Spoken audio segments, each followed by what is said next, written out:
चलिए आज का टॉपिक शुरू करते हैं। आज हम डिस्कस करेंगे NISM इक्विटी डेरिवेटिव्स NISM 8 का कंटिन्यूएशन पार्ट जो कि होने वाला है चैप्टर 7।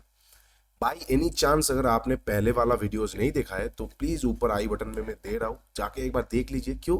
क्योंकि ये एक कोर्स है, हर एक वीडियो के साथ लिंक्ड है और अगर आप देखेंगे उस वीडियोस को तो आपका टॉपिक और ज्यादा क्लियर होगा और आपको बहुत आसानी होगा अपना एग्जाम फर्स्ट अटेम्प्ट पे क्लियर करने का।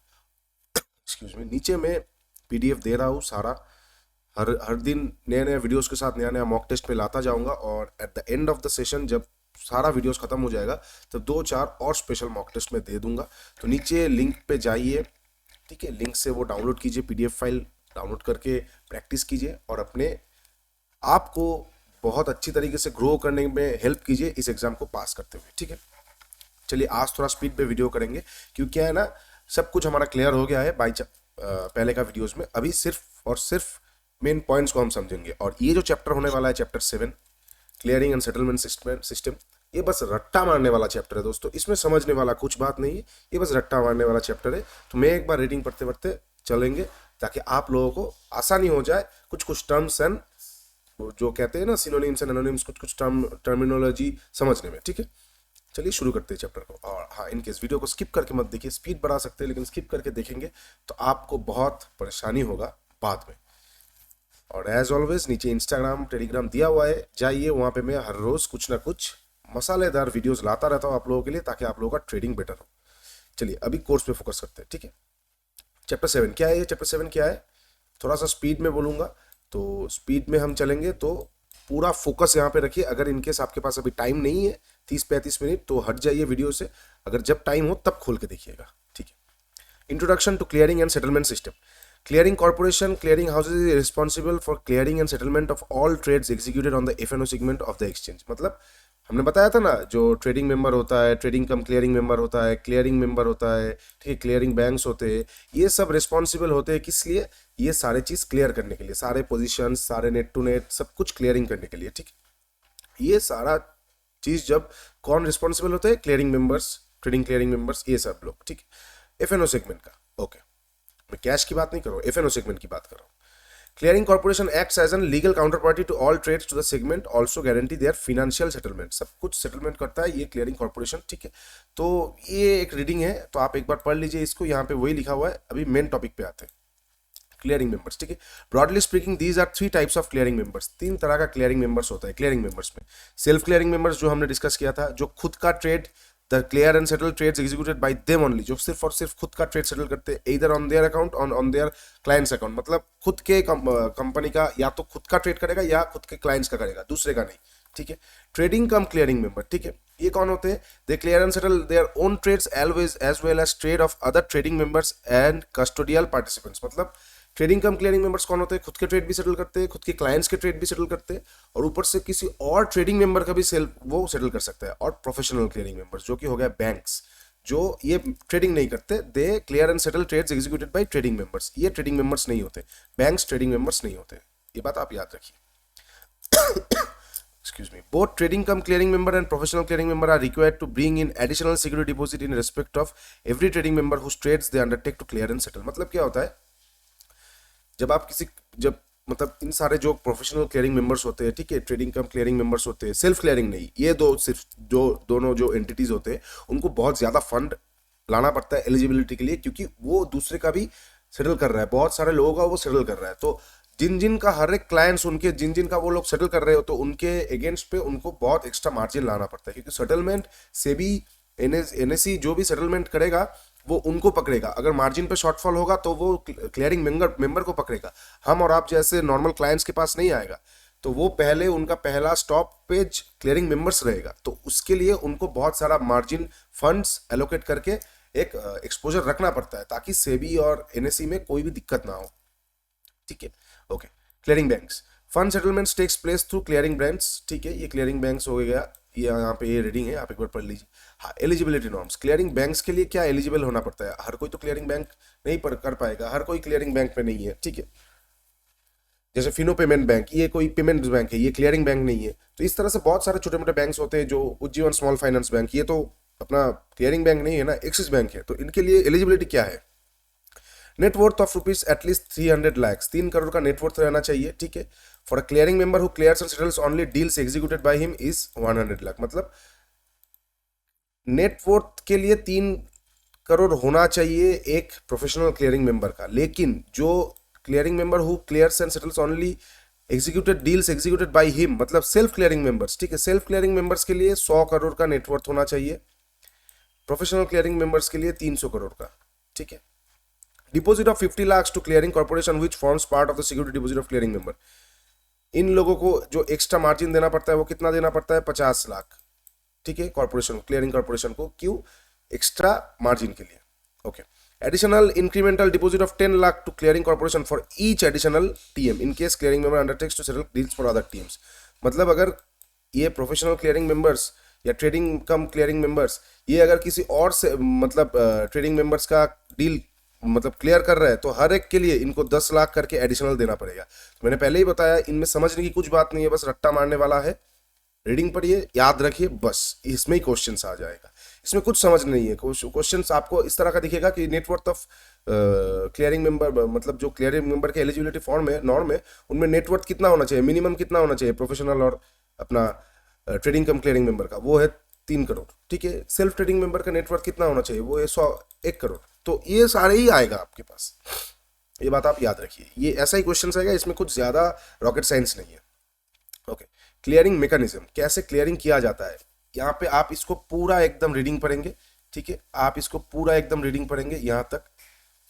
मैं इसके अंदर क्या लिखा क्या हुआ है मैं आपको शॉर्ट में बता देता हूँ, ठीक है। आप इसको पूरा एकदम रीडिंग पढ़ेंगे, लेकिन इसके अंदर लिखा यही है। मैं आपको बता देता हूँ कि कैसे क्लियरिंग मैकेनिज्म काम करता है। क्लियरिंग मैकेनिज्म काम करता है, मैं आपको बता रहा हूँ क्लियरिंग मेंबर्स के नजरिए से, वो कैसे देखते हैं, वो लोग कैसे ये हिसाब करता है। At the end of the day, end of the day clear होगा, मिडिल में तो क्लियर नहीं होगा ना। हर किसी चीज क्लियर होने के लिए ईओडी चाहिए, एंड ऑफ द डे चाहिए, ठीक है। ईओडी चाहिए, तो ईओडी में वो कैसे क्लियर करता है वो देखते हैं। ओपन पोजीशंस क्या खड़ा है, इसमें से 2 चीज समझना बहुत जरूरी है। ओपन पोजीशंस, मान लीजिए मैं आपको लिख के बताता हूँ यहाँ पे। मान लीजिए ए और बी ये 2 ट्रेडिंग मेंबर है, जेड ये एक क्लियरिंग मेंबर है। इनके अंदर पे ए और बी ये 2 ट्रेडिंग मेंबर करते हैं, ठीक है। इनके अंदर ये सपोज ये क्लाइंट्स ही है या ट्रेडिंग मेंबर्स ही है, इनके पास से पोजीशंस है, तो भले ही वो उसके इनका क्लाइंट्स का हो या इनका हो, उससे कोई फर्क नहीं पड़ता, लेकिन पोजीशंस है कि बाई हुआ है ए की तरफ से, ठीक है। एक सेकंड, ये कंफ्यूज हो जाएगा फिर बी आने पे, ठीक है। मैं काम करता हूँ, ए और बी ना करके ना इसको 1 और 2 कर देता हूँ। ये 2 मेंबर्स है, ठीक है। बाई किया है 1000 क्वांटिटी, सेल किया है 500 क्वांटिटी, 800 क्वांटिटी सपोज, और 2 ने बाई किया है 100 क्वांटिटी, सेल किया है, मान लीजिए एक एग्जांपल दूंगा ताकि दोनों चीज आपका एक बार में हो जाए। मान लीजिए सेल किया है 300 क्वांटिटी, ठीक है, ठीक है। नंबर 1 मेंबर ने बाई किया है 1000 क्वांटिटी, सेल किया है 800 क्वांटिटी। नंबर 2 मेंबर ने बाई किया है 100 क्वांटिटी, सेल किया है 300 क्वांटिटी। तो नेट कितना क्वांटिटी बचा है, 100 क्वांटिटी इसने खरीदा था, 1000 क्वांटिटी खरीदा था, 800 क्वांटिटी बेचा है, तो 200 क्वांटिटी अभी भी ये होल्डिंग पे है। सेम चीज नंबर 2 ने 100 क्वांटिटी खरीदा था, 300 क्वांटिटी बेचा है, तो 200 क्वांटिटी ये शॉर्ट पे है, माइनस पे है, ठीक है। तो सेटलमेंट यही होगा कि 200 क्वांटिटी ये लॉन्ग पे है, ये शॉर्ट पे है। यहां पे क्वेश्चन आता है कि ये 200 और ये 200 तो नेट ऑफ भी हो सकते हैं ना। एक क्लाइंट का मेरा 200 क्वांटिटी लॉन्ग पे है, दूसरे क्लाइंट का शॉर्ट पे है, तो 0 हो गया नेट हो गया। लेकिन ये नहीं होता है क्लियरिंग में, हमेशा ये चीज नहीं होता है। ये चीज ऐसे ही पकड़ा जाता है कि एक क्लाइंट ए 200 क्वांटिटी लॉन्ग है, क्लाइंट बी 200 क्वांटिटी शॉर्ट है, तो सेटलमेंट इसी तरह से होता है। यही यहाँ पे बहुत बड़ा करके लिखा हुआ है जो मैंने आप लोगों को बताया कि सेटलमेंट के लिए हमेशा पर्टिकुलर क्लाइंट्स का ट्रेड्स अलग से देखा जाता है कि कौन कितना लॉन्ग या शॉर्ट पे है, वो नेट ऑफ नहीं होता है। मान लीजिए क्लाइंट ए 500 क्वांटिटी लॉन्ग है, क्लाइंट बी 500 क्वांटिटी शॉर्ट है, तो वो 0 नहीं होगा। वो उसी तरह बोर्ड विंग में दिखाएगा अपने बुक्स पे कि 500 क्वांटिटी क्लाइंट ए लॉन्ग है, क्लाइंट बी 500 क्वांटिटी शॉर्ट है। इससे रिस्क का बहुत बड़ा फैक्टर आता है, रिस्क मैनेजमेंट, नहीं तो नहीं होगा। मतलब जो एक्सपोजर मतलब बहुत सारे कैलकुलेशंस का चीज आता है, तो ये हमेशा नेट ऑफ नहीं आता है। मैकेनिज्म में हमेशा अलग अलग पोजीशंस क्रिएट किया जाता है और उसे कैसे कैलकुलेट करते हैं, एंड ऑफ द डे जो जिसका नेट पोजीशन होगा। जैसे कि मान लीजिए ये PQR एक क्लाइंट है, XYZ एक क्लाइंट है, TM एक मेंबर है, मतलब क्लियरिंग मेंबर है, तो 5000 क्वांटिटी खरीदा, 3000 क्वांटिटी सेल किया, 2000 क्वांटिटी लॉन्ग है। नेक्स्ट टाइम पे 3000 क्वांटिटी खरीदा, 2000 क्वांटिटी सेल किया, 1000 क्वांटिटी लॉन्ग है। 3000 क्वांटिटी खरीदा, 1000 क्वांटिटी सेल किया, 2000 क्वांटिटी लॉन्ग है। तो 2000, 1000, 3000, 3000, 2000, 5000, टोटल वो उसका लॉन्ग पोजीशन है 5000। सेम चीज 1000 बाई 2000 सेल, 1000 शॉर्ट है, 2000 बाई 1000 सेल, 1000 लॉन्ग है, 3000 बाई 4000 सेल, 1000 शॉर्ट है। तो 1000 और 1000, 2000 शॉर्ट, 1000 लॉन्ग, ना कि इसको माइनस करके 1000 शॉर्ट, ऐसा नहीं होगा। नेट ऑफ कभी नहीं होगा, जो जैसा रहेगा वो वैसा ही रहेगा। यहाँ पे यही लिखा हुआ है, तो आप एक बार ये रीडिंग पढ़ लीजिए, आपके लिए बहुत आसान होगा। और end of the day books में ऐसा ही दिखाएगा कि PQR मतलब ये वाला जो चीज था, इनका लॉन्ग है 5000 क्वांटिटी, XYZ ये इनका शॉर्ट है 2000 क्वांटिटी जो शॉर्ट है, और 1000 क्वांटिटी लॉन्ग है। तो टोटल उस ट्रेडिंग मेंबर का कितना हो गया, ये दो क्लाइंट्स मिला के 6000 लॉन्ग 2000 शॉर्ट, ना कि ये 6 - 2 4000 दिखाएगा। नेट ऑफ कभी नहीं होता है, ठीक है। रीडिंग है, एक बार पढ़ लीजिए, ये यही यहाँ पे सिंपल सा वे में दिखाया हुआ है। ओके, सेटलमेंट मैकेनिज्म, ये मैंने क्लियरिंग मैकेनिज्म बताया था आपको, क्लियरिंग कैसे होता है। अब ये क्लियरिंग तो आ गया है, सेटलमेंट कैसे होगा, ये सेटलमेंट मैकेनिज्म में मैंने जो आपको बताया वो हुआ। मैंने एक साथ में आपको बता दिया कि क्लियरिंग मैकेनिज्म ऐसा काम करता है कि किसके बुक्स पे कितना है। सेटलमेंट मैकेनिज्म मतलब सेटल कैसे होगा, जो मैंने आपको बताया ना कि नेट ऑफ नहीं होगा, नेटेड ऑफ नहीं होगा, वही सेटलमेंट के लिखा हुआ है कि नेटेड ऑफ नहीं होगा। कैसे क्या होगा पढ़ लेते हैं एक बार। क्या सेटलमेंट होता है, फिजिकल सेटलमेंट होता है, कैश सेटलमेंट पर stock options, physical stock options वगैरह वगैरह। मतलब सेटलमेंट किस प्रकार का होता है, हम जब मान लीजिए आप FNO की बात कर रहे हैं ना, तो एक्सपायरी के दिन कभी सोचा है कि आपने अगर ऑप्शन मतलब वो स्क्वायर ऑफ नहीं किया पोजीशन तो क्या होगा, स्क्वायर ऑफ अगर पोजीशन नहीं किया तो क्या होगा। तो आपको ऑप्शन दिया जाएगा कि आप कैश सेटलमेंट लेंगे या आप फिजिकल सेटलमेंट लेंगे। कैश सेटलमेंट और फिजिकल सेटलमेंट मतलब आपका प्रॉफिट बुक करेंगे, जो भी 1000, 1 लाख, 1 करोड़ प्रॉफिट हो रहा है बुक करेंगे, या उस जो चीज के अंदर आप काम कर रहे हैं उस माल का डिलीवरी लेंगे। ऐसे बहुत इंस्टेंस हुआ है मेरे साथ, मैंने खुद आंखों में देखा है। एक बंदा अच्छा खासा ट्रेडिंग करता है, ठीक है, अच्छा खासा बिजनेसमैन ट्रेडिंग करता है, तो वो MCX कमोडिटीज में ट्रेड कर रहा था, कमोडिटीज में ट्रेड कर रहा था कॉटन पे। तो उसने कॉटन लॉन्ग करके रखा था, तो उसको प्रॉफिट आ रहा था, नहीं माफ कीजिए, उसने कॉटन लॉन्ग करके रखा था, उसको लॉस आ रहा था, ठीक है। तो वो अपना लॉस बुक नहीं किया, वो क्या किया पता है, कॉटन खरीद लिया उस भाव में। तो NSE से 2 ट्रक कॉटन आया था उसके गोडाउन पे। मतलब मैं देख रहा हूँ इतना कॉटन कहाँ से आ रहा है, 2 ट्रक 3 ट्रक घुसे ही जा रहा है। तो 6 महीने बाद डिलीवरी हुआ उसका माल, लेकिन वो खरीद लिया, वो कॉटन ले आया, वो किसी और सप्लायर से शायद वो कॉटन ले आया, वो उतना लॉस बुक नहीं किया, कॉटन को रखा 6 महीने, उसके बाद प्रॉफिट में बेचा है, ठीक है। तो ये सारे बहुत स्ट्रेटजीज होते हैं MCX में वगैरह वगैरह में। तो फिजिकल डिलीवरी एक सेटलमेंट होता है, कैश डिलीवरी मतलब अपना पैसा ले लेना, ये एक सेटलमेंट होता है। ये 2 तरह का सेटलमेंट होता है, ठीक है। यहाँ पे C और D क्या है, कैश लिया फिजिकल लिया, यही लिखा हुआ है, आप एक बार रीडिंग पढ़ लीजिए। On expiry physical settle stock derivatives, the risk management framework of the cash settlement shall be applicable, ठीक है। एक्सपायरी के दिन फिजिकली सेटलमेंट अगर होता है तो वो एप्लीकेबल होता है, ये लिखा हुआ है। आपको हर चीज ये रीडिंग पढ़ना होगा, इसमें समझाने वाला कुछ चीज नहीं है, बस एक बार रीडिंग पढ़िए, आपका सब कुछ क्लियर आ जाएगा।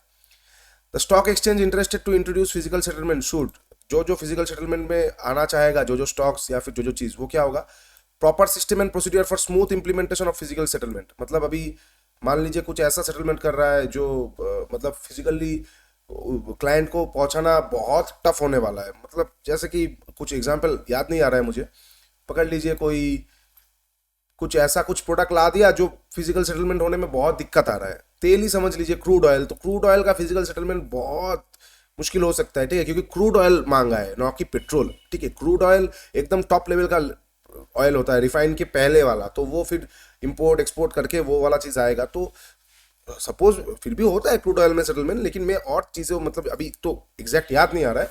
तो हर एक चीज जिसका सेटलमेंट होना चाहिए फिजिकली, उसमें स्मूथ इंप्लीमेंटेशन होना चाहिए, ठीक है।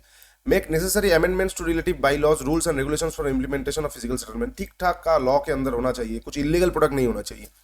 Bring the provisions of this circular notice of all categories of market participants including general public and disseminate on the same on their website। सबको पता होना चाहिए इसका फिजिकल सेटलमेंट होता है, ये लिखा हुआ है।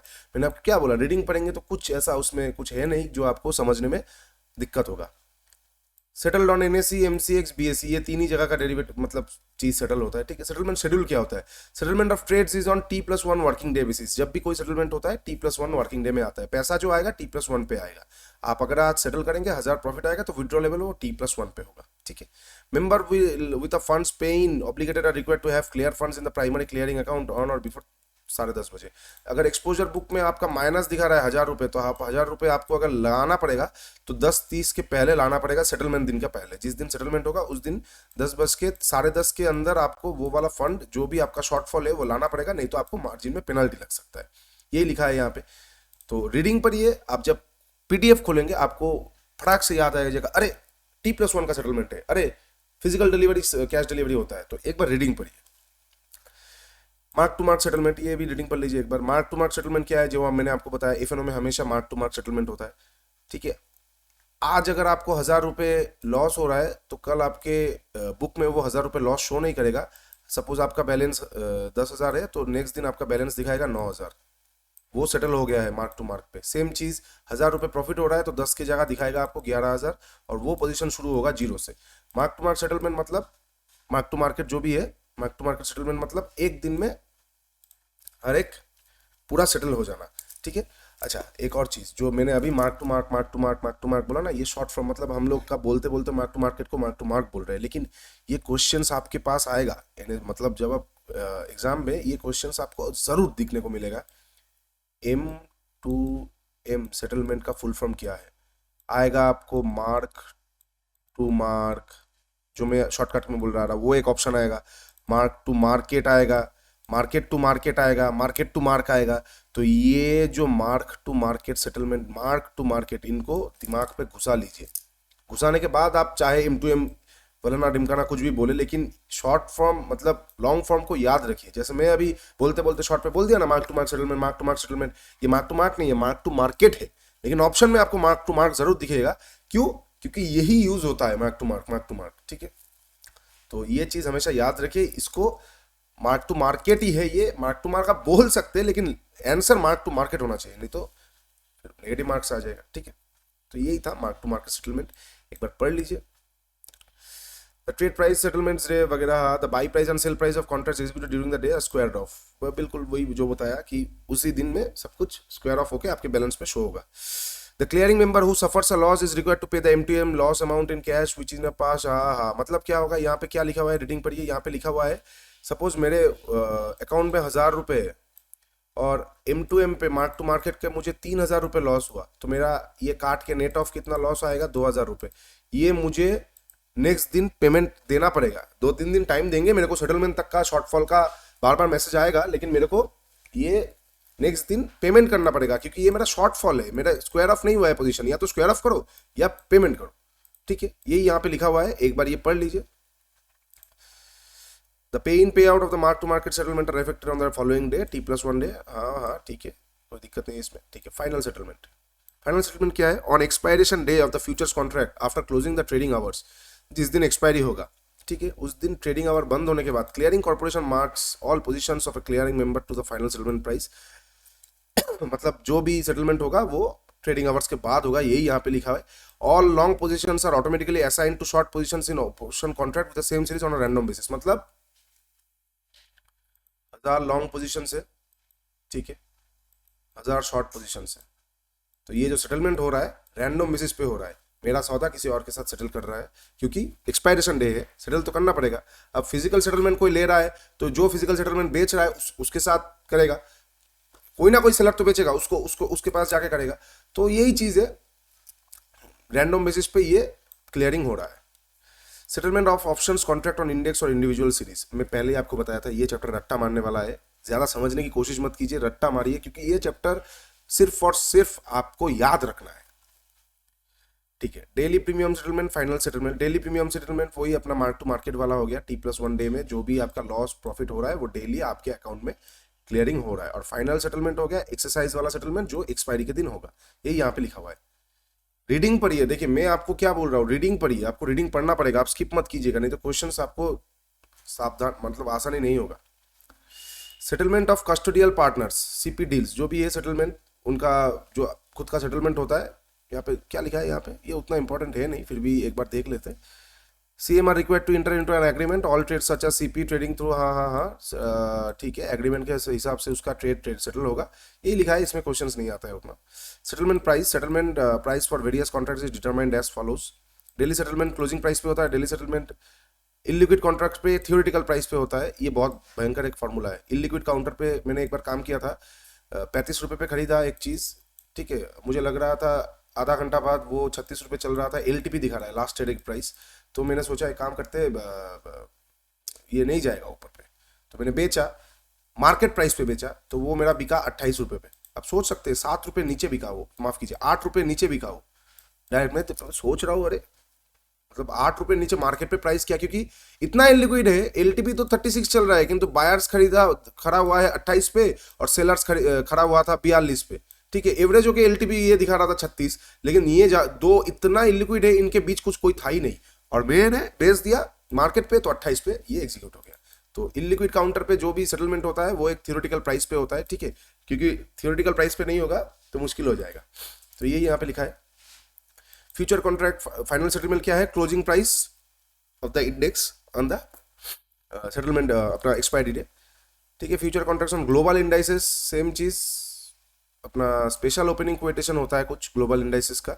ऑप्शन कॉन्ट्रैक्ट्स और इंडेक्स वो closing price such as underlying assets. Option contracts on global index, ठीक है, the special opening quotation of the global index prices. Special opening एक होता है ग्लोबल इंडेक्स पे, बहुत कम काम होता है ग्लोबल इंडेक्स, मतलब ग्लोबल उनके इंडेक्स प्रोडक्ट्स में आप यहाँ से काम करेंगे, बहुत कम होता है ये, ठीक है। रिस्क मैनेजमेंट ये बहुत इंपॉर्टेंट चैप्टर मतलब पार्ट है, यहाँ पे फोकस और ज़्यादा रखिए। क्यों? क्योंकि यही से वार स्पैन ये सब उभर के आता है, और यही से आपका मार्जिन्स वगैरह का चैप्टर मेनली शुरू होता है, ठीक है। रिस्क मैनेजमेंट क्या है, एक क्लियरिंग मेंबर, एक ट्रेडिंग कम क्लियरिंग मेंबर, जो भी क्लियरिंग मेंबर्स के सेल्फ क्लियरिंग मेंबर हो जाए, क्लियरिंग मेंबर हो जाए, क्लियरिंग प्रोफेशनल क्लियरिंग मेंबर हो जाए, ट्रेडिंग कम क्लियरिंग हो जाए, उनको ना एक रिस्क मैनेजमेंट के लिए ना एक बहुत सारा कुछ मार्जिन्स एडजस्ट करना पड़ता है। वो हमसे जो मार्जिन लेता है वो यही मार्जिन फॉरवर्ड करता है NSE से भी उनको, मतलब NSE को फॉरवर्ड करता है, और ये कौन देख रेख करता है, सेबी। तो उनको एक बहुत मतलब ध्यान से मार्जिन्स का कैलकुलेशन करना पड़ता है, ठीक है। तो देखते एक बार यहाँ पे क्या लिखा है क्वेश्चन, मतलब बुक के भाषा में। Risk management, clearing corporation charges at upfront initial margin for all open positions of on a clearing member. It specifies the initial margin requirements for each contract on a daily basis, value added risk VAR, ठीक है, based meaning margining clearing members initial margin from the trading members and their respective clients. मतलब value at risk VAR के हिसाब से कितना risk पे आएगा, कितना मार्जिन जरूरत है, उस हिसाब से ट्रेडिंग मेंबर्स क्लियरिंग मेंबर्स को एक मार्जिन मेंटेन करना पड़ता है, एक मार्जिन मेंटेन करना पड़ता है, जो मार्जिन हम जैसे क्लाइंट्स के पास से ये उठाते हैं, ठीक है। The open positions of members are settled on MTM basis, mark to market basis, ठीक है। Open positions the difference is settle on T+1 basis, ठीक है, मतलब ये विथड्रॉलेबल हो जाएगा T+1 पे। ये यहाँ पे लिखा है, रीडिंग पढ़ लीजिए, यहाँ पे उतना कुछ है नहीं, थोड़ा नेक्स्ट पार्ट से थोड़ा सा इंपॉर्टेंट चीजें आएगा। क्लियरिंग कॉर्पोरेशन मॉनिटर्स करता है, जो भी इनिशियल मार्जिन होता है उन पे वायलेशन होगा तो पेनल्टीज लग जाता है, ठीक है, ठीक है। अब जो मार्जिन ये VAR वैल्यू एट रिस्क पे तो मार्जिन कैलकुलेट हो गया, लेकिन उसका फॉर्मूला जो बनाया था, जो बनाता है, जो मेनली जो एक पैरामीटर्स होते हैं वो कौन डिसाइड करता है, वो होता है standard portfolio analysis of risk, span margin. हम दिखते हैं ना, span margin, span initial margin, span exposure margin, span cross margin, span additional margin. तो ये स्पैन डिसाइड करता है कितना मार्जिन लगेगा, standard portfolio analysis of risk सब एनालाइज करके वो अपना मार्जिन डिसाइड करता है। और ये कौन सा चैनल, मतलब parallel risk management system prism नाम का एक ऑर्गेनाइजेशन है, उसके उस मतलब मेथड है, उस मेथड के अंडर ये मॉनिटर होता है, ठीक है, ओके। तो ये पूरा चीजें सब देख रेख करता है सेबी। चलिए अभी मार्जिनिंग के बारे में एक बार बात कर लेते हैं। पहले आपको इतना रीडिंग पढ़ना है, कब कहाँ पे हुआ था, शिकागो मर्केंटाइल एक्सचेंज पे ये पहली बार आया था, उसके बाद उसी मेथड को लेके इंडिया में खुला, तो ये यहाँ पे लिखा हुआ है, आप एक बार पढ़ लीजिए। मेन जो चीज आता है मैं अभी आपको बताना शुरू करता हूँ मार्जिन्स पे। मार्जिन्स मेनली बहुत सारे मार्जिन्स आ जाते हैं, लेकिन मेनली आपको याद रखना है initial margin, premium margin, exposure margin, ठीक है, यहाँ पे लिखा भी नहीं है, ग्रॉस मार्जिन होगा, एनीवे जो अपना स्पैन में इनिशियल के पास जो ग्रॉस मार्जिन होगा बताता हूँ मैं आप लोगों को। इनिशियल मार्जिन को क्या होता है, एक प्रोडक्ट खरीदने में आपको कितना मार्जिन लगेगा, बस सिंपल, और कुछ मतलब नाम में ही आपको मिल जाएगा इनिशियल मार्जिन, मतलब इनिशियली इनिशियली मतलब क्या होता है, at the first time, at the first stage आपको कितना मार्जिन अपफ्रंट पे करना पड़ेगा, वही है इनिशियल मार्जिन। यहाँ पे यही लिखा हुआ है, initial margin 99% value at war के ऊपर 1 डे टाइम होराइजन पे किया जाता है। मतलब किसी 1 लाख का प्रोडक्ट है, उसका वार अगर 80,000 आ रहा है वैल्यू एट रिस्क, तो 80,000 के ऊपर आपका इनिशियल मार्जिन आ जाएगा 79,999, 99% आ जाएगा इनिशियल मार्जिन। ये यहाँ पे लिखा हुआ है, ठीक है। इनिशियल मार्जिन सिंपल वे में यहाँ पे लिखा हुआ है कि वार के ऊपर वार जो निकल के आता है उसका 99% यूज होता है इनिशियल मार्जिन, जो अपफ्रंट पेमेंट आता है, और वो ये आपके पास होना ही चाहिए किसी कॉन्ट्रैक्ट पे लाने घुसने के लिए। अगर एक कॉन्ट्रैक्ट आपका बैंक निफ्टी का मान लीजिए, मतलब क्या हो गया, सिंपल वे में मैं बता देता हूँ आपको क्या होता है। 25 रुपये का ऑप्शन है, 50 का लॉट है, ठीक है, तो कितना हो गया 1250, ये आपका वैल्यू हो गया, और ये आपका रिस्क है, वैल्यू एट रिस्क भी है, 1250 से जा सकता है। तो आपको मार्जिन इनिशियल मिनिमम 1249 रखना होगा। मतलब 25 रुपये, अगर जो मैं डिस्कस कर रहा था, सॉरी फॉर द डिस्टर्बेंस, जो 1250 जो यूज हुआ है ये पूरा रिस्क पे है, तो आपके पास एटलीस्ट 1249, मतलब 1250 ये होना ही चाहिए वैल्यू एट रिस्क। 99% का आपका वैल्यू एट रिस्क के ऊपर मार्जिन लगेगा, तो इसे ही इनिशियल मार्जिन कहते हैं, जो एकदम एकदम अपफ्रंट बेसिस पे आपको देना ही पड़ेगा, ठीक है। यहाँ पे ये लिखा है, एक बार रीडिंग पढ़ लीजिए। प्रीमियम मार्जिन क्या है? along with initial margin, premium margin is also charged at client level. This margin is required to be paid by a buyer of an option till the premium settlement is complete. Option buyer को एक premium margin देना पड़ता है, जो कि वो option पे खरीद रहा है, उसी का premium margin. Assignment margin for option on securities, ठीक है, along with initial margin and premium margin, assignment margin is required to be paid on assigned positions of clearing members toward final exercise settlement obligations वगैरह वगैरह। मतलब clearing members जो होता है उनको एक असाइनमेंट मार्जिन, एक एक्स्ट्रा मार्जिन पेमेंट करना पड़ता है क्लियरिंग कॉर्पोरेशन को, क्लियरिंग मेंबर्स के वोट से, जो वो क्लाइंट से नहीं उठाते, वो उनको पेमेंट करना पड़ता है, ठीक है। नेक्स्ट आ गया एक्सपोजर मार्जिन। एक्सपोजर मार्जिन क्या होता है? Clearing members are subject to exposure margin in additional, ठीक है। एक्सपोजर मतलब जितना पोजीशन उठ रहा है उसके हिसाब से एक एक्सपोजर मार्जिन मेंटेन करना पड़ता है क्लियरिंग मेंबर्स को, ठीक है। क्लाइंट से वो अलग अलग तरह का एक्सपोजर मार्जिन उठाता है, लेकिन क्लियरिंग मेंबर्स का इन एक्सपोजर मार्जिन का एक ही फॉर्मूला है। मार्केट में उनके क्लाइंट्स से, जो भी मेंबर्स है उनके क्लाइंट से जितना पोजीशन उठेगा उसका नोशनल वैल्यू के ऊपर 3%, मतलब नोशनल वैल्यू क्या हो गया, 25 का लॉट है, प्रीमियम दे रहे हैं आप 100 रुपए, तो हिसाब से तो 2500 रुपए वैल्यू होना चाहिए, लेकिन ये इंट्रिंसिक वैल्यू है, ये नोशनल वैल्यू नहीं है, इंट्रिंसिक भी नहीं है, ये नॉर्मल एक प्रीमियम वैल्यू है। नोशनल वैल्यू है ये अंडरलाइन का प्राइस, मतलब ये जो 100 रुपए आप पेमेंट कर रहे हैं, सपोज बैंक निफ्टी का ऑप्शन है, तो बैंक निफ्टी का अंडरलाइन प्राइस है सपोज 40,000, तो 40,000 इंटू 25, ये हो जाएगा आपका लगभग 40,000 इंटू 25 हो जाएगा 10 लाख।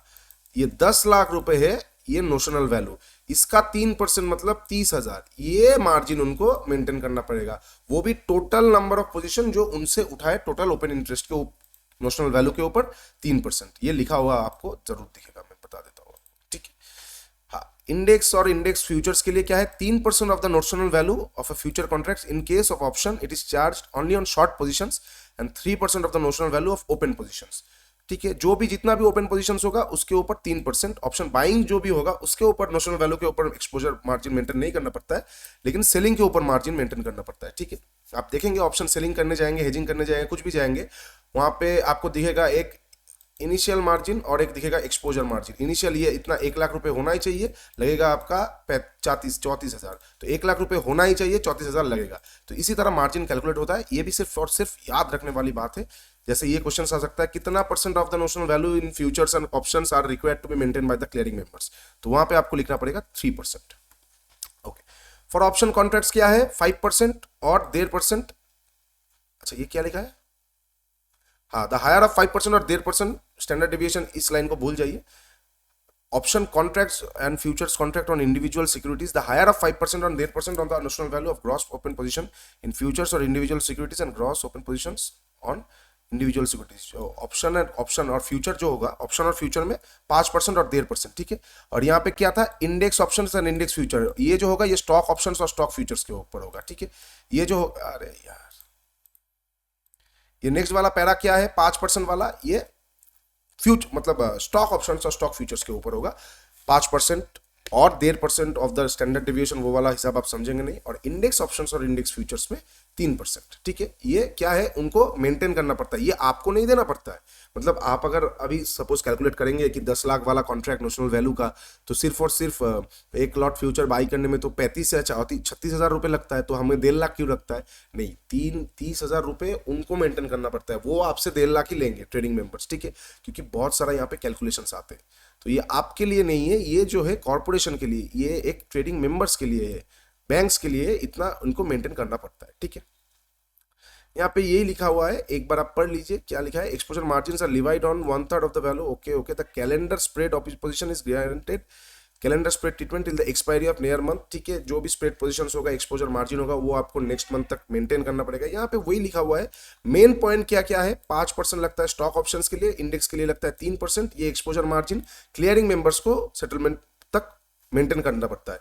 और क्लियरिंग मेंबर्स क्लाइंट से मार्जिन लेते हैं, जिसे क्लाइंट मार्जिन वो लोग बोलते हैं। उस हिसाब से, उनके हिसाब से देखिए, क्लाइंट से अगर आपका रिलेशन आपके ब्रोकर के साथ अच्छा रहेगा ना, तो आप पैसा ना देके भी माल उठा सकते हैं। तो क्लाइंट मार्जिन ना से भी तो एक, चलिए रेगुलेशन दे दिया, इतना मेंटेन करना पड़ेगा, लेकिन वो एक ब्रोकर के हाथ में होता है, वो क्लियरिंग मेंबर्स के हाथ में होता है कि वो किस तरह से वो चीज़ करेगा। जैसे क्लियरिंग मेंबर्स अपने क्लाइंट से कितना, ट्रेडिंग कम क्लियरिंग मेंबर्स कितना मार्जिन उठाएगा, कितना नहीं उठाएगा, वो उनके हाथ पे है। तो यहाँ इसीलिए यहाँ पे आप देख सकते हैं कहीं पे कोई भी एग्जैक्ट वैल्यू नहीं लिखा है। मैंने देखा है ऐसा कि 2 करोड़ का पोजीशन 10 दिन बाद वो मार्जिन अप फ्रंट पे कर रहा है, लेकिन पोजीशन खड़ा हुआ है। तो वो रिलेशनशिप ट्रस्ट के ऊपर बिल्ड होता है, ये मार्केट है, सब कुछ रिलेशनशिप और ट्रस्ट के ऊपर बिल्ड होता है, इसलिए क्लाइंट मार्जिन कुछ निर्धारित उस तरह से नहीं है। ठीक है, क्रॉस मार्जिन क्या है? सिंपल वे में क्रॉस मार्जिन हो गया आपका कोलेटरल करके जो मार्जिन उठाना, मतलब हेयर कट रहता है ना कुछ स्टॉक्स पे, रिलायंस का हेयर कट शायद 25 है, 20 है या 5 है, जो भी है, मतलब हेयर कट मतलब हो गया आपके पास 2 करोड़ का स्टॉक पड़ा हुआ है, तो आपको मार्जिन चाहिए उस स्टॉक के अगेंस्ट पे, तो क्रॉस करके आप उसी मार्जिन को, आप मार्जिन उठा लिए, आप मतलब कोलेटरल पे डाल दिए, स्टॉक उधारी पे डाल दिए, तो वहां से आपको मार्जिन मिला। सपोज 30% हेयर कट किया, तो 2 करोड़ का 30% चला गया 60 लाख, 1 करोड़ 40 लाख आपको मार्जिन मिला। वो मार्जिन आप अभी ऑप्शंस और फ्यूचर्स में यूज कर रहे हैं, तो इसे कहते हैं क्रॉस मार्जिन। यहाँ पे यही लिखा हुआ है, आप एक बार पढ़ लीजिए। Cross margin available of all categories of market segment. ठीक है, cash derivatives requires to collateral interface for members, benefit is cross margining, यही यहाँ पे लिखा हुआ है। ठीक है, नेक्स्ट क्या है? Positions limit and positions calculations. Clearing agencies of the exchange acts as an accountant to monitor all positions. जो भी क्लियरिंग एजेंसी से सारे पोजीशंस देखते हैं, वो ऑप्शन मतलब क्या बोलते हैं उसको, मॉनिटर करते हैं, कुछ अनऑथराइज ट्रेड्स हो रहा है कि नहीं, कुछ मैनिपुलेशन हो रहा है कि नहीं, सब कुछ वो देख रहे हैं। वहाँ पे कोई प्राइस स्पाइक ऑफ हो रहा है कि नहीं हो रहा है, यही यहाँ पे लिखा हुआ है। एक बार रीडिंग पढ़िए, रीडिंग पढ़ना बहुत ईजी है और बहुत ज़रूरी भी है। एज्यूम 2 क्लाइंट्स, यहाँ पे आपको मिलेगा कि नेटेड ऑफ वाला लाइन यहाँ पे इस वाले यहाँ तक के पैरा में आपको मिल जाएगा, तो आपको रीडिंग पढ़ना है, क्योंकि मैंने पहले ही आपको बता दिया कि नेट ऑफ नहीं होगा। जैसे सपोज 2 क्लाइंट्स, ठीक है, एक्स, जैसे एक्स और वाई जेड वाले ब्रोकर का मेंबर है, तो एक्स 4 खरीदता है, 2 बेचता है, एंड ऑफ द डे 2 उसके पास लॉन्ग है, सेम तरीके से वाई 2 खरीदता है, 4 बेचता है, तो वो शॉर्ट है 2। लेकिन कैलकुलेटिंग में ये दोनों नेटेड ऑफ नहीं होगा, ये दिखाएगा कि ब्रोकर जेड के पास एक्स का 2 कॉन्ट्रैक्ट लॉन्ग है और वाई का 2 कॉन्ट्रैक्ट शॉर्ट है। ठीक है, 2 कॉन्ट्रैक्ट शॉर्ट है, यही यहाँ पे दिखाएगा, क्योंकि इससे perspective of risk management through margining ये बहुत इंपॉर्टेंट हो जाता है, ये सारे चीज एकदम वैसे की वैसे ही दिखाना। ठीक है, अब ये वाला पैरा क्या है, आपको रीडिंग पढ़ना है, लेकिन मैं आपको शॉर्ट में बता देता हूँ। कोई आपको दिखता है ना स्टॉक ऑप्शंस बैन हो जाता है, ठीक है, स्टॉक बहुत ज्यादा बैन होता है, PNB, delta Corp, news basis stocks, इनका स्टॉक ऑप्शंस बैन हो जाता है, एफएनओ सेगमेंट्स। क्यों बैन क्यों होता है? Suppose 95% market wide position limit से अगर वो ज्यादा ओपन पोजीशंस हो गया, मतलब सपोज पीएनबी का मार्केट वाइड पोजीशंस लिमिट है 100 करोड़ और डेरिवेटिव सेगमेंट्स में उसका 95% से ज्यादा, ठीक है, पोजीशंस क्रिएट हो गया है, 95 करोड़ का पोजीशंस क्रिएट हो गया है, तो वो फटाफट से बैन हो जाएगा उसमें डेरिवेटिव सेगमेंट। वो फिर से एक्टिवेट कब होगा? जब वो 80% से नीचे कूल ऑफ आएगा, मतलब 80 करोड़ के नीचे फिर से ओपन इंटरेस्ट घट घट के आएगा, तो वो रेडी होगा। तो यही लिखा हुआ है, open aggregate open interest for any stocks exceed 95% of MWPL, तो वो बैन हो जाता है नेक्स्ट डे तक, जब तक वो 80% के बिलो नहीं आता है। ये लिखा है, रीडिंग पढ़िए। ठीक है, trading members wise positions limit, मतलब कितना पोजीशंस उठा सकता है एक ट्रेडिंग मेंबर। इंडेक्स फ्यूचर्स पे एक ट्रेडिंग मेंबर, मैं ट्रेडिंग मेंबर आप और मेरी जैसी बात नहीं कर रहा हूँ, ट्रेडिंग मेंबर कितना का उसका लिमिट हो सकता है, 500 करोड़ या 15% ऑफ टोटल इंटरेस्ट, ठीक है, या तो 15% ऑफ टोटल ओपन इंटरेस्ट होगा या फिर 500 करोड़, इतना ही तक वो उठा सकता है, whichever is higher. Limit would be applicable on open positions in all future as well particular in the underlying index. मतलब सिर्फ और सिर्फ डेरिवेटिव सेगमेंट का हिसाब से ओपन पोजीशंस नहीं देखेगा, कैश सेगमेंट पे भी देखेगा. तो 15% ऑफ द टोटल इंटरेस्ट और 500 करोड़ जो भी हायर होगा उसका वो लिमिट हो जाएगा एक ट्रेडिंग मेंबर का, ठीक है. इंडेक्स ऑप्शंस में क्या है, सेम 500 करोड़ 15%, एकदम फ्यूचर और ऑप्शन सेम है. Future and options contracts on individual securities अलग अलग से, अलग अलग में क्या आ जाता है, एमडब्ल्यूपीएल. इंडेक्स पे कोई एमडब्ल्यूपीएल नहीं आता है, अलग अलग पे एमडब्ल्यूपीएल आता है. वहां पे एमडब्ल्यूपीएल का यहाँ पे ओपन इंटरेस्ट के ऊपर आ रहा था, यहाँ पे मार्केट वाइज पोजीशन लिमिट के ऊपर इंडिविजुअल स्टॉक्स पे या तो 500 करोड़ और कंबाइन में 20%, 20% या 500 करोड़ जो भी हाई होगा वो उसका लिमिट आ जाएगा कंबाइंड एमडब्ल्यूपीएल के ऊपर, ठीक है. क्या लिखा है यहाँ पे, 300 crore which ever is lower. अच्छा ठीक है, एक सेकेंड. और more the combined future and option positions limit is to 20% of applicable MWPL or 300 crore whichever is lower. Further stock options cannot exceed 10% of MWPL. एक सेकेंड, ये para पे ना कुछ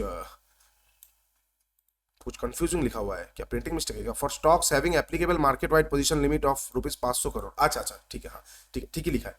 जो भी स्टॉक्स पे MWPL 500 करोड़ का है, जो भी स्टॉक्स पे market wide position limit 500 crore का है, उसमें एक ट्रेडिंग मेंबर का मैक्सिमम लिमिट होगा या तो 300 करोड़ या फिर 20% ऑफ एप्लीकेबल MWPL जो भी लोअर होगा, इसमें लोअर आएगा, ठीक है. और स्टॉक फ्यूचर ऑप्शंस पे 10% एप्लीकेबल MWPL और 150 करोड़, इससे ज्यादा नहीं जा सकता, ये लोअर आएगा. तो मैं वही आपको बोला, बस रट्टा मारने वाला चीज है. सॉरी फॉर द डिस्टर्बेंस, कुछ अनाउंसमेंट हो रहा है मेरे घर के बाजू में, तो ये रट्टा मारने वाला चीज है. मैं एक बार फिर से क्लियर करके बता देता हूँ आप लोगों को. कोई किसी स्टॉक का मान लीजिए MWPL 500 करोड़ है, ठीक है. देखिए दोस्तों, मैं कभी कभी स्टटर कर जाता हूँ क्योंकि मैंने ये रीडिंग 6 महीने पहले पढ़ा था, तो मेरे को बस याद है. मैं कोई भी आप लोगों को चीज़ मैंने बताया ना, होमवर्क करके मैं नहीं बैठता हूँ, क्योंकि मेरे मुंह से जो निकलेगा वो एकदम रॉ होना चाहिए, तो ही निकलेगा सच्ची बात है. कोई भी वहाँ पे फलाना ढमकाना कुछ एडिंग नहीं है, एडिशन सब्सट्रैक्शन नहीं है. तो इसीलिए कभी कभी एक रीडिंग एक लाइन देख के मेरे को भी थोड़ा सा देखना पड़ता है, तो सॉरी फॉर दैट, ठीक है. किसी स्टॉक का अगर market wide position limit 500 crore है, ठीक है, तो combined future and option position limit is 20% applicable of MWPL और 300 करोड़, ठीक है, विच एवर इज लोअर. मतलब ये फ्यूचर और ऑप्शन में 20% या फिर 300 करोड़ जो भी लोअर होगा उसमें ही उसका ही लिमिट होगा ट्रेडिंग मेंबर के पास, ठीक है. Further stock future positions can not exit 10% of applicable MWPL और ₹150 crore which ever is lower. और स्टॉक का फ्यूचर में जितना भी पोजीशन होगा वो 10% और 150 करोड़ के ऊपर नहीं जा सकता है एक ट्रेडिंग मेंबर के लिए, ठीक है. सेम ये रीडिंग है. For stocks having market wide position MWPL किसी स्टॉक का अगर 500 करोड़ से कम है, ठीक है, उसमें 50 करोड़ या 20% जो भी लोअर आएगा. सेम ये क्या लिखा है यहाँ पे, ठीक है, ये 500 करोड़ से नीचे वाला MWPL और ये 500 करोड़ से ऊपर वाला MWPL स्टॉक पोजीशंस का, ठीक है. The clearing corporation specifies the trading member wise position limit on the last trading day of the month which is record on the purpose during the next month. जो भी settlement होगा last trading day में होगा. क्या है, month basis में जो settlement होता है उसकी बात कर रहे हैं हम, वीकली नहीं. टू इलस्ट्रेट द MWPL ये लिखा हुआ है, इग्नोर भी कर सकते, उतना इसमें नहीं आएगा, ठीक है. अब देखते क्लाइंट लेवल पोजीशंस लिमिट. ये हमने क्या बताया था, ये ट्रेडिंग मेंबर्स के लिए था. अब क्लाइंट बेस में क्या है, पहले दिन आप लोगों को बता दिया, 1% of the free float market capitalisation ही लिमिट है क्लाइंट बेस का. इंडिविजुअल क्लाइंट 1% से ऊपर नहीं ले सकता है फ्री फ्लोट मार्केट कैपिटलाइजेशन का, ठीक है. या फिर 5% of the open interest in all derivatives contract. या तो 5% का ओपन इंटरेस्ट लिमिट होगा या 1% फ्री फ्लोट कैपिटलाइजेशन लिमिट होगा, ठीक है. विच एवर इज हायर वही उसका लिमिट होगा. Disclosure for client position in index based contracts. अगर कोई इंडेक्स पे, मैं ये आपको स्टॉक्स पे बताया, जो क्लाइंट बेस्ड था ये स्टॉक्स पे, अगर कोई क्लाइंट इंडेक्स पे, ठीक है, खुद या फिर मान लीजिए कोई नॉन क्लियरिंग ट्रेडिंग मेंबर है, जो सेल्फ क्लियरिंग ट्रेडिंग मेंबर नहीं है, वो तो क्या देखता है, खुद का पोजीशन और क्लाइंट का पोजीशन. बड़े बड़े कुछ यूट्यूबर्स है तो उनका भी सेम, अगर वो खुद या फिर अपने क्लाइंट्स का मिला के उस ऑर्गेनाइजेशन से 15% या उससे ज्यादा ओपन इंटरेस्ट, 15% या उससे ज्यादा ओपन इंटरेस्ट के ऊपर पोजीशन बना लेता है उस इंडेक्स के ऊपर, निफ्टी या बैंक निफ्टी में, तो उसको ये एक्सचेंज को जवाब देना पड़ेगा क्यों लिया, किस बेसिस पे लिया है, कहाँ से इनकम आया है, कहाँ से नहीं आया है। अगर नहीं दे पाएगा तो उस पर वायलेशन होगा और वो चार्जेस होगा अकॉर्डिंग टू रूल्स और बाईलॉस के हिसाब से, ठीक है। मतलब क्या हो गया, ये डिस्क्लोजर वाला क्या है, इंडेक्स पे 15% के ऊपर कोई अगर उठाता है माल, 15% ओपन इंटरेस्ट के ऊपर, समझ पा रहे हैं आप ना। बैंक निफ्टी और निफ्टी में सारा दिन में कितना करोड़ का टर्नओवर हो रहा है, उस कितना कितना करोड़ का ओपन इंटरेस्ट खड़ा हुआ है। कभी कभी आप देखते हैं ना 64 करोड़ का ओपन इंटरेस्ट खड़ा हुआ है, तो 64 करोड़ का 15% अगर वो खुद एक सौदे में मान लीजिए 60 करोड़ है, 100 करोड़ है ओपन इंटरेस्ट और 100 करोड़ में से वो 15 करोड़ के ऊपर का पोजीशन बना रहा है, तो उसको जवाब तो देना ही पड़ेगा, ठीक है। पोजीशंस लिमिट फॉर एफआईआई और म्यूचुअल फंड, सिंपल है, दो चीज याद रखिए, एफआईआई और म्यूचुअल फंड में भी same to same trading cum clearing professional clearing members जैसा है। इंडेक्स के ऊपर 500 करोड़ और 15% ओपन इंटरेस्ट जो भी हायर होगा वो उसका लिमिट होगा। इंडेक्स के ऊपर 500 करोड़ और 15% जो भी हायर होगा उसका पोजीशन का उसका लिमिट होगा, ठीक है। और क्या लिखा है, क्या लिखा है यहाँ पे, ये दो पैरा क्या सेम कर दिया क्या, अच्छा हाँ, इंडेक्स ऑप्शंस में 500 करोड़, फ्यूचर्स में एक बार में ही लिख सकता है बुक में। ऑप्शंस और फ्यूचर सेम टू सेम है, 500 करोड़ या 15%, जो भी हायर होगा वही इसका दिया हुआ होगा लिमिट। और उसके साथ साथ एफ का जो मैंने आप लोगों को बहुत पहले मतलब लास्ट चैप्टर में शायद बताया था, एफ का क्या लिमिट होना चाहिए, अगर वो किसी चीज़ पे शॉर्ट कर रहा है तो वो उसका उनका पोर्टफोलियो के वैल्यू से ज़्यादा नहीं शॉर्ट होना चाहिए। मतलब सपोज एक एफ का पोर्टफोलियो में वैल्यू है 1000 करोड़, तो वो 1100 करोड़ का शॉर्ट पोजीशन नहीं बना सकता, वो मैक्सिमम 1000 करोड़ का ही शॉर्ट पोजीशन बना सकता है, ठीक है। सेम टू सेम बाई में अगर कोई एफ मैक्सिमम बाई कर पाएगा जितने का वो हिसाब दे पाएगा, गवर्नमेंट बॉन्ड्स अपना टोटल नेटवर्थ ये सब मिला के, क्या है ना, holding of cash, government securities, T bills, ये सब मिला के नोशनल वैल्यू में वो उतना ही बाई कर पाएगा, उससे ज्यादा नहीं लॉन्ग पोजीशंस पे, और शॉर्ट पे not exceeding holding of stocks, ठीक है। Okay, stock options and futures का क्या लिमिट होना चाहिए, ये पहले चैप्टर में भी हमने डिसाइड कर लिया था कि 500 करोड़ रुपए होगा तो 20% का ही मैक्सिमम लिमिट आएगा। एक बार आप रीडिंग पढ़ लीजिए, इसमें उतना कुछ है नहीं, ठीक है, रीडिंग पढ़ेंगे आपका एकदम क्लियर हो जाएगा। कुछ टर्मिनोलॉजी आप सब जानते हैं, MWPL क्या है, MQSOS क्या था, सब कुछ हमने डिस्कस किया था लास्ट चैप्टर में, ठीक है। ओके, अब देख लेते हैं एक बार पेनल्टीज, ये लास्ट पोजीशन होगा शायद, हाँ पेनल्टीज ही लास्ट है, इसके बाद नेक्स्ट चैप्टर आ जाता है, अभी खत्म हो जाएगा। सेम टू सेम रीडिंग पढ़ना है, लेकिन हम एकदम स्टेट में बता देते हैं। पेनल्टीज क्या होगा, वायलेशन होगा, तो पेनल्टीज क्या है, over not settlement, shortage of value more than 5 lakh, अगर सेटलमेंट के टाइम में 5 लाख से ज्यादा, ये ट्रेडिंग मेंबर्स की मैं बात कर रहा हूँ, ठीक है, मतलब क्लियरिंग मेंबर्स का बात कर रहा हूँ, इंडिविजुअल क्लाइंट लेवल का नहीं। तो अगर 5 लाख से ज्यादा शॉर्टेज आता है तो 0.07% का पेनल्टी लगेगा। सिक्योरिटी डिपॉजिट में shortage 0.07%, shortage of capital cushion 0.07%। मतलब मैंने आप लोगों को बताया ना कि ब्रोकर आपसे पैसा ना भी ले सकता है, लेकिन मतलब क्या है, मैं ब्रोकर हूँ, आप मेरे क्लाइंट है, 1 करोड़ का आपने पोजीशन उठाया, मैंने आपसे नहीं लिया, लेकिन मेरे को 1 करोड़ पास ऑन करना ही पड़ेगा ऊपर, अगर मैं नहीं किया तो मुझे पेनल्टी लग जाएगा। सेम टू सेम चीज 0.07% का है, ओवरनाइट शॉर्टेज पे भी, सिक्योरिटी डिपॉजिट शॉर्टेज पे भी, और कैपिटल कुशन के शॉर्टेज पे भी। एनी वायलेशन अगर होता है तो उस पर पेनल्टीज लगेगा। Short reporting of margin in client margin reporting files, ठीक है, ये पेनल्टीज किस किस में था, ओवरनाइट सेटलमेंट वगैरह वगैरह में। अगर आप मार्जिन में शॉर्टेज आता है तो कैसे होगा, 1 लाख से ज्यादा अगर शॉर्टफॉल आता है किसी क्लाइंट का तो 0.5% का पेनल्टी लगेगा। 1 लाख और एक उससे ज्यादा अगर आता है तो 1% का पेनल्टी लगेगा क्लियरिंग मेंबर को, ठीक है। अगर ये 3 बार से, ये इंपॉर्टेंट है, अगर ये 3 बार से ज्यादा हो गया तो penalty of 5% divide for each day of shortfall beyond the 3rd day of shortfall, ठीक है। मतलब अगर मान लीजिए 1 लाख से ज्यादा शॉर्टफॉल आ रहा है तो 1% का पेनल्टी लगा, 2 दिन 1% लगा, 3 दिन 1% लगा, लेकिन 3 दिन अगर कॉन्सिक्यूटिव ये हो गया और चौथा दिन हो गया तो ये 5% करके पेनल्टी लग जाएगा चौथे नंबर दिन से। मतलब समझ रहे हैं ना कितना कितना स्ट्रिक्ट है, 5% करके पेनल्टी लग जाएगा उसी अमाउंट के ऊपर, ठीक है। If short non collection of margin 5 दिन से भी ज्यादा हो गया तो हर महीने, मतलब 5 दिन से भी ज्यादा हो गया तो उसके बाद से 5% ही मैक्सिमम लगेगा पूरा मंथ तक, ठीक है, पूरा मंथ तक।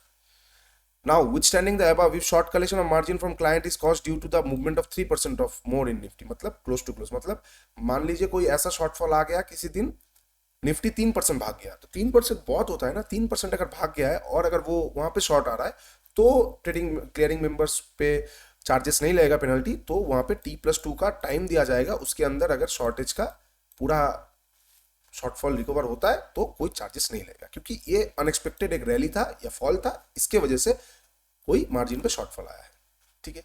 All instances of non reporting are treated as 100% short reporting for the purpose of levy of penalty. मतलब अगर कोई भी चीज ये रिपोर्ट नहीं हुआ तो पूरा के ऊपर पेनल्टी लग जाएगा, और कोई भी वहां पे क्या बोलते हैं उसको, एक्सेप्शंस नहीं रखेंगे। ठीक है। Penalty and penal charges for margin limit violation. Margin का लिमिट में वायलेशन में क्या है, वही तो अपना क्या बोलते हैं इसको, ये अपना हो गया पेनल्टी और चार्जेस, और इस पे किस हिसाब से होगा, अगर फर्स्ट इंस्टेंस पे हुआ तो 0.07% पर डे। मार्जिन पे अगर कोई वायलेशन हो रहा है तो पर डे में 0.07% आएगा।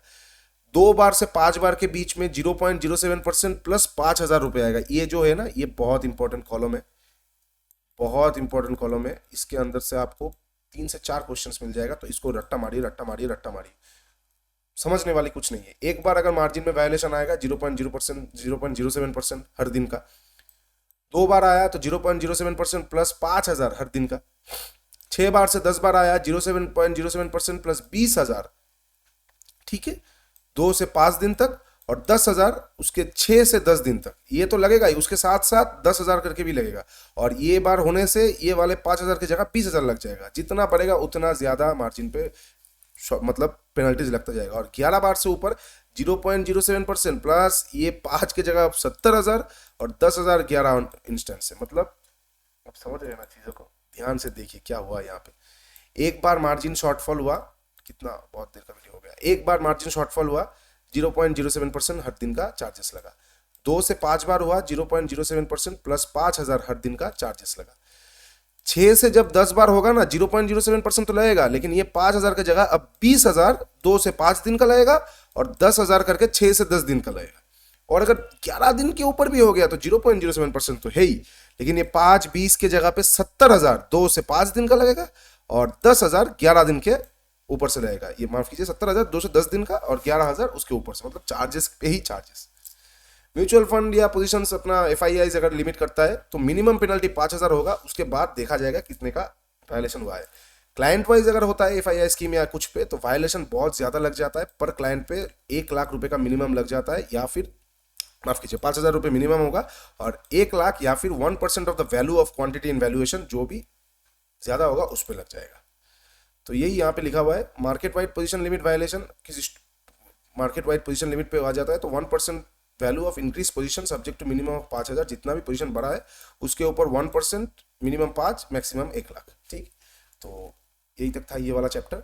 तो ये बस रट्टा मारने वाला चैप्टर है, मैंने पहले ही बताया।